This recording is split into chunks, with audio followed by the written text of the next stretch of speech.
अस्सलाम वालेकुम। मेरे चैनल नेकेड व्यूज़ पर खुश आमदीद। जैसा कि आप सबको मालूम है कि इस वक्त हमारे वज़ीर आज़म जनाब इमरान खान साहब अमेरिका के दौरे पर हैं। ये दौरा एक बहुत ही मुश्किल और नाजुक वक्त में हो रहा है। एक तरफ अमेरिका ईरान कशीदगी बढ़ रही है तो दूसरी तरफ सऊदी अरब और यूएई का ईरान से एक तारीख़ी तनाज़ा चला आ रहा है। उसके साथ साथ हमारा पड़ोसी मुल्क और अज़ली दुश्मन इंडिया भी घात में है कि कब वो हमारी कमज़ोरियों का फ़ायदा उठाए और हम पर वार करे। अफ़गानिस्तान भी इस वक्त इंडिया की गोद में बैठा है और हमारे मुल्क के अंदर हालात ख़राब करने के लिए कोई भी मौका हाथ से नहीं जाने देता। उसकी खिदमत हर वक्त हमारे हालात ख़राब करने के लिए भरपूर अंदाज में मौजूद रहती हैं। और अगर अमेरिका को देखा जाए तो वो अफ़गानिस्तान में एक एडवेंचर कर कर फंसा हुआ है। उसे वहाँ से फेस सेविंग के लिए एक बाइज़्ज़त एग्ज़िट चाहिए, जिसके लिए सिर्फ पाकिस्तान एक ऐसा मुल्क है जो उसकी मदद कर सकता है।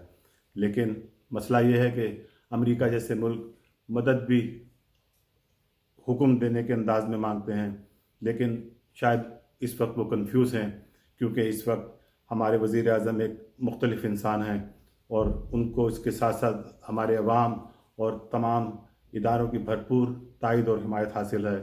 हमारे आर्मी चीफ़ का उनके साथ होना और तमाम मीटिंग में उनके साथ बैठना इस बात की दलील है। लेकिन हमारे मीडिया का एक सेक्शन और ख़ास तौर पर सोशल मीडिया पर इस दौरे के बारे में एक भरपूर मनफी कैंपेन चलाई जा रही है और ये अमल किसी भी तरह काबिल सताइश नहीं है, क्योंकि इमरान खान साहब बहैसियत वज़ीर आज़म पाकिस्तान अमेरिका का दौरा कर रहे हैं, ना कि बहैसियत चेयरमैन पीटीआई के।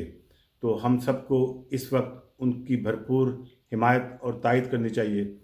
अब हमारे सियासी इख्तलाफात अपनी जगह, वो आप उनसे इख्तलाफ कीजिए, लेकिन जब वो मुल्क से बाहर हैं तो उस वक्त वो पाकिस्तान के वज़ीर आज़म हैं। तो खुदारा दुश्मन की चालों में मत आइए।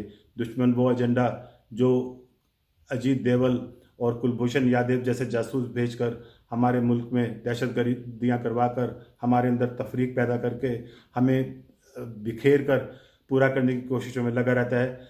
सोचिए कि कहीं हम इस तरह की मनफी कैंपेन्स करके कहीं उसका वो एजेंडा तो पूरा नहीं कर रहे।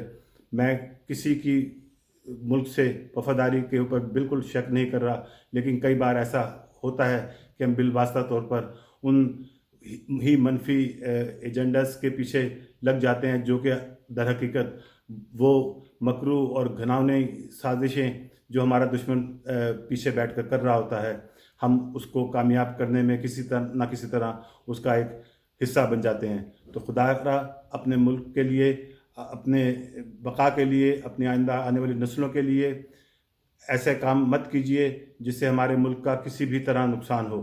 अपने मुल्क के इदारों पर भरोसा कीजिए और उनके पीछे सीसा पिलाई दीवार बन जाइए। खुदा हमारा हामी और नासिर हो। पाकिस्तान जिंदाबाद।